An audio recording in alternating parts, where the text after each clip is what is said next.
Hi guys, तो आज की वीडियो काफ़ी मज़ेदार होने वाली है क्योंकि आज हम लोग एक्सप्लेन करने वाले हैं from an old country bumpkin the master of swordsman के एपिसोड नंबर 4 को। जिसने एपिसोड 3 को नहीं देखा वो डिस्क्रिप्शन में जाकर चेक कर सकता है। जब तक आप पिछले एपिसोड नहीं देखोगे तो आपको ये वीडियो समझ में नहीं आने वाली है। चलिए आज की इस वीडियो को शुरू करते हैं। एपिसोड की स्टार्टिंग पिछले एपिसोड से ही होती है, जहाँ पर हमें ये बेकार सा पार्ट दिखाया जाता है, जहाँ पे वो बर्ड मॉन्स्टर है वो सरीना और बैरल के साथ फाइट करने लगता है। और ये जो बर्ड है वो चिल्लाते हुए कहता है तुम दोनों नहीं बचोगे। लेकिन तब यहाँ पे जो सरीना और बैरल कहते हैं कि ये जो बर्ड है ये एक नंबर का निकम्मा है। यहाँ पे जो बैरल है वो सोच लगता है कि मैं बड़ा ही चालाक हूँ, मैं इस सरीना को चुपचाप से फाइट में फुसलाकर इस बर्ड के आगे आगे कर दूंगा और मैं चुपचाप से वो पानी की बोतल लेकर उस एडवेंचरर के पास पहुँच जाऊँगा और यहाँ से एडवेंचर को लेकर भाग जाऊँगा। कैसा लगा मेरा प्लान? तो यहाँ पे वो सरीना से वो पानी की बोतल मांगने लगता है, लेकिन सरीना उसे बदले में ताली देकर कहती है अबे साले मैं यहाँ से जा रही हूँ, तू यहीं पर बैठा रहे। मतलब यहाँ पर उस भाई का कट गया, छन से जो टूटे कोई सपना, मतलब समझ सकते हैं। यहाँ पे जो बैरल है वो अकेले ही फाइट करने लगता है, जो सरीना है वो कुछ गलत समझ ले लेती है। तो यहाँ पे जो खतरनाक सा मॉन्स्टर है वो बैरल के ऊपर हमला करने लगता है। बैरल सोचता है कि मुझे इसके ऊपर डायरेक्ट हमला करना पड़ेगा, ये ले मेरा हमला। मतलब जैसे वो उसके ऊपर तलवार घुमाता है तो यहाँ पे वो देखता है हाँ मेरी तलवार, अरे ये इसने इसे काटा क्यों नहीं। तो यहाँ पे वो देखता है कि उसका पैर और पंजा इतना ताकतवर होता है कि उसके तलवार को नहीं काट पाता। वो उसके ऊपर एक खतरनाक अटैक करता है, जिसके बाद जो बैरल है वो उठते हुए कहता है कि हाँ मैं तो बड़ी बाल ही बच पाया, ये मॉन्स्टर तो काफ़ी ताकतवर है। तो यहाँ पे वो मॉन्स्टर अपना फायर अटैक करता है और वो फायर अटैक बिल्कुल उसके साइड से निकलता है और बैरल भी कहता है अरे बाप रे, ये अटैक अगर लगता तो एनीमे से मेरा नाम और निशान ख़त्म मिट जाता। मतलब कि ये हो क्या रहा है। बैरल कहता है कि मुझे इसे किसी ना किसी तरीके से हराना ही पड़ेगा, नहीं तो मेरी कच्चे फाड़ देगा। मतलब समझ सकते हो। यहाँ पे बैरल उसके जो कच्चे की जगह उसके पूंछ को फाड़ देता है। उसके बाद जो मॉन्स्टर है वो डायरेक्ट उस पर फायरबॉल अटैक यूज़ करता है, जिसके बाद जो बैरल है वो उससे काफ़ी मुश्किल तरीके से बचता है और कहता है कि ये फायरबॉल सच में काफ़ी ताकतवर है। यहाँ पे जो मॉन्स्टर है वो उसके पास आने लगता है तो बैरल उसके ऊपर चढ़ जाता है, मतलब पीठ के ऊपर, कुछ गलत मत समझना। तो बैरल उसके पीठ के ऊपर चढ़ता है। इसके बाद जो मॉन्स्टर है उसे आसमान की सैर कराता है, फिर ज़मीन पर लाकर पटक देता है। इसके बाद जो बैरल है वो कहता है कि लगता है अब आमने सामने की लड़ाई होने वाली है, लेकिन जो मॉन्स्टर है वो फायर अटैक यूज़ करने लगता है, जिसके बाद जो ज़मीन है वो लावे के अंदर तब्दील होने लगती है। इतनी ओवरहीट होने के कारण जो बैरल है वो कहता है कि ये कितना हॉट है, मैंने नहीं सोचा कि ये इतना कैपेबल भी है। इसके बाद वो मॉन्स्टर है वो उसकी तरफ काफ़ी गंदी नज़रों से देखता है, जिसके बाद हमें दिखाया जाता है गुफा के अंदर कुछ गुपचुप हो रहा है। मतलब समझ रहे हो ना, वही 3 एडवेंचरर जो कुछ गलत काम नहीं कर रहे हैं। मतलब कि जिनमें से एक एडवेंचरर जो काफ़ी ज़्यादा जख्मी था वो उसके साथ ही था। तब यहाँ पे जो दूसरी एडवेंचर है वो देखती है कि उसके ऊपर लावा टपकने लगता है। इसके बाद वो बैरल से मदद मांगती है। यहाँ पे जो बैरल है वो कहता है कि ये तीनों बच्चे भी मुझे परेशान कर छोड़ेंगे। यहाँ पे जो बैरल है वो कहता है कि लगता है मुझे उनकी मदद करने के लिए अकेले जाना पड़ेगा। तो यहाँ पे बैरल उस मॉन्स्टर से लड़ने के लिए लावे के ऊपर उतर आता है, लेकिन जो मॉन्स्टर है वो उसके ऊपर अपने फायर अटैक का यूज़ करता है। वो फायर अटैक इतना खतरनाक होता है, जिसके बाद जो हमारा बैरल है वो आग से दूर जाकर गिरता है। कहता है हाँ मैं तो बड़ी मुश्किल से बच पाया, लगता है मुझे इसकी आँख फोड़नी पड़ेगी, ना रहेगी आँख ना बजेगी बांसुरी। लेकिन वैसा कुछ नहीं होता, वो उसकी एक आँख तो फोड़ देता है, लेकिन बदले में उसकी तलवार भी टूट जाती है। जिसके बाद जो मॉन्स्टर है वो उसे एक अपनी फूटी हुई और दूसरी आँख से बड़े गुस्से से देखता है, तूने मेरी आँख कैसे फोड़ी। लेकिन तब यहाँ पे सरीना आ जाती है और कहती है कि मास्टर मैं आ गई हूँ। यहाँ पे जो सरीना है वो काफ़ी गुस्से में होती है और वो अपने एक स्लैश से ही उस मॉन्स्टर की पकिया फकेट देती है, मतलब उस मॉन्स्टर को हरा देती है। उसके बाद जो सरीना है वो अपने मास्टर का थैंक यू कहती है और उसका मास्टर भी कहता है कि पहले तो मुझे अकेले छोड़कर चली गई थी और अब आ गई हो। तो यहाँ पे वो तीनों एडवेंचरर भी ठीक होते हैं। हमें दिखाया जाता है कि जो गिल्ड मास्टर है वो भी उन्हें थैंक यू कहता है कि उन लोगों ने इतना बड़े मॉन्स्टर को पकड़ा। यहाँ पे सरीना भी थैंक यू बोलती है कि ये सब मेरे मास्टर के कारण ही हुआ है, अगर उसके मास्टर यहाँ पर नहीं होते तो शायद से वो सर्वाइव भी नहीं कर पाती। यहाँ पे जो गिल्ड वाले हैं वो भी यहाँ पे बैरल का थैंक यू कहने लगते हैं कि बैरल वैसे तो हम थैंक यू नहीं कहते, लेकिन तुम्हारा बहुत बहुत शुक्रिया। बैरल भी उनका थैंक यू बेइज्जती या फिर इच्छा के रूप में रख लेता है कि इन लोगों ने मेरी जो है तारीफ़ की या बेइज्जती उसे भी समझ नहीं आया। इसके बाद जो बैरल को छोड़ने के लिए सरीना वहाँ पर आती है और उसे थैंक यू बोलती है, कहती है कि मास्टर मुझे माफ़ कर देना, इस सब के पीछे मेरा ही हाथ है, ये सब मेरी वजह से हुआ था। तो बैरल मुझसे मना करता है कि ये तुम्हारी वजह से नहीं हुआ, इसमें तुम्हारी कोई गलती नहीं है और मैं खुश हूँ कि तुम यहाँ पर अपनी लाइफ अच्छे से स्पेंड कर रही हो और इन सब बातों को भूल जाओ।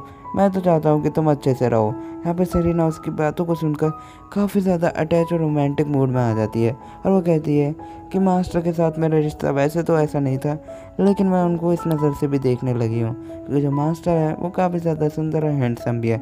वो कहती है कि मैं चाहती हूँ कि आप यहाँ पर बार बार आओ, लेकिन वहाँ पे जो हमारा बैरल है वो कुछ नहीं सुन पाता और वो कहता है सेरेना क्या तुमने कुछ कहा? लेकिन सेरेना कहती है मास्टर नहीं, मैंने कुछ भी नहीं कहा, आपको ये सुनने की ज़रूरत नहीं है। नेक्स्ट डे जो हमारा बैरल है वो क्रोमी के साथ बाहर घूमने के लिए आता है। यहाँ पे हमें शहर को दिखाया जाता है जिसमें काफ़ी ज़्यादा चहल पहल होती है, लेकिन हमारे बैरल के पास उसकी तलवार नहीं होती। वो कहता है कि मुझे काफ़ी अजीब लग रहा है, लेकिन क्रोमी बोलती है अगर एक दिन तुम्हारे पास तुम्हारी तलवार नहीं रहेगी तो क्या घट जाएगा।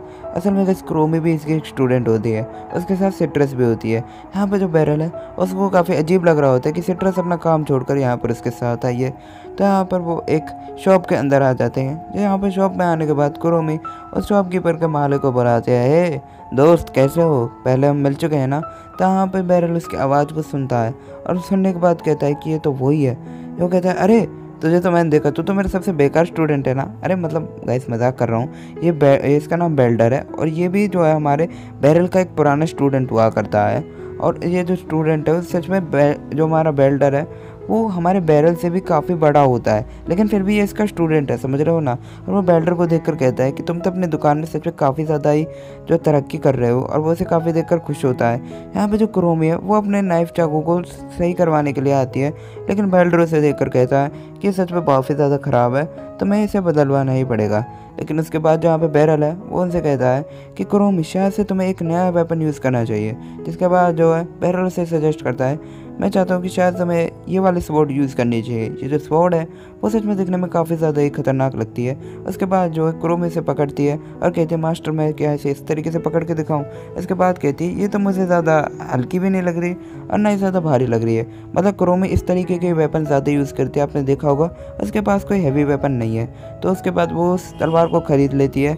उसके बाद जो यहाँ पे दिखाया जाता है जो हमारा बैरल है वो कुछ और सामानों को देखने लगता है, लेकिन तभी यहाँ पर एंट्री होती है सेरेना की।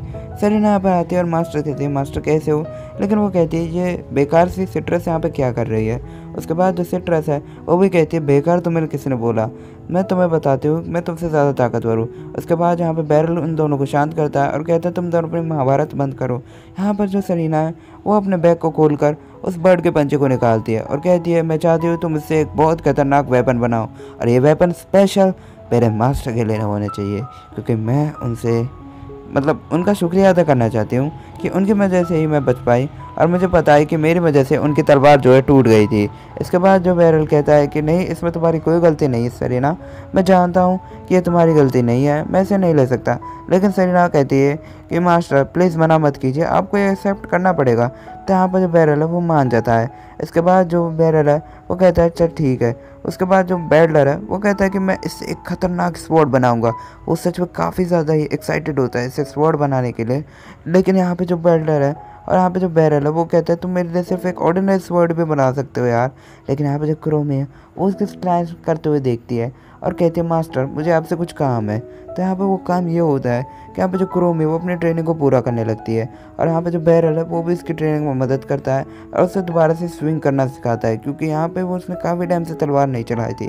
जिसके बाद वो अपनी नई तलवार को चलाने के लिए मास्टर बैरल से दोबारा ट्रेनिंग लगने लगती है और कहती है मास्टर बैरल आप ऐसा भी पहले की तरह ही हो, उम्र ज़्यादा होने के बावजूद भी आप अब तक काफ़ी ज़्यादा अच्छी ट्रेनिंग मुझे करवा रहे हो जैसे पहले किया करते थे।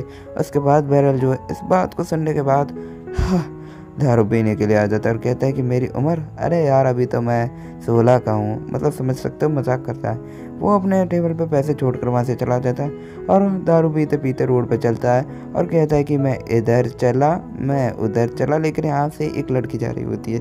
वो सोचती है इस शराबी से वो कुछ छीन लेगी, लेकिन वो कहता है कि ये शराबी समझ के फायर समझे क्या, फ्लावर है मैं, बैरल नाम है मेरा। तो यहाँ पे जो बैरल है वो उसको पकड़ लेता है और कहता है कि तुम कौन हो।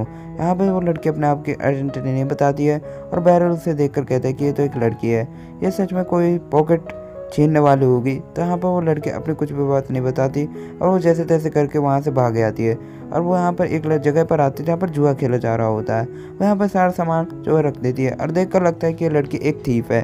तो यहाँ पर वो लड़की एक लड़के को देखती है। वहाँ पर लड़का वो सच में काफ़ी ज़्यादा डिस्गस्टिंग शक्ल का होता है, जिसके बाद वो लड़की देख कर कहती है कि मैंने आज ये सब चीज़ें कमाई। यहाँ पर वो देखती है कि उसके पास तो उसका लॉकेट ही नहीं होता जो इसे वो पहन कर आई होती है। वो देखती है कि उसका लॉकेट तो गाइस हमारे बैरल के पास होता है और कहता है कि ये लॉकेट क्या कर रहा है, ये 100% मुझे लगता है कि ये इसके पीछे कुछ ना कुछ गड़बड़ है। तो यहाँ पर जो बैरल है वो कहता है कि हमें लगता है कि हमें अगले एपिसोड के अंदर इसका जवाब मिल जाएगा। इसके बाद ही गाइस यहीं पे एपिसोड खत्म हो जाता है। आई होप ये वीडियो आपको पसंद आई होगी। वीडियो पसंद आए तो लाइक शेयर सब्सक्राइब जरूर कर देना। मैं मिलता हूँ आपसे अगले वीडियो के अंदर।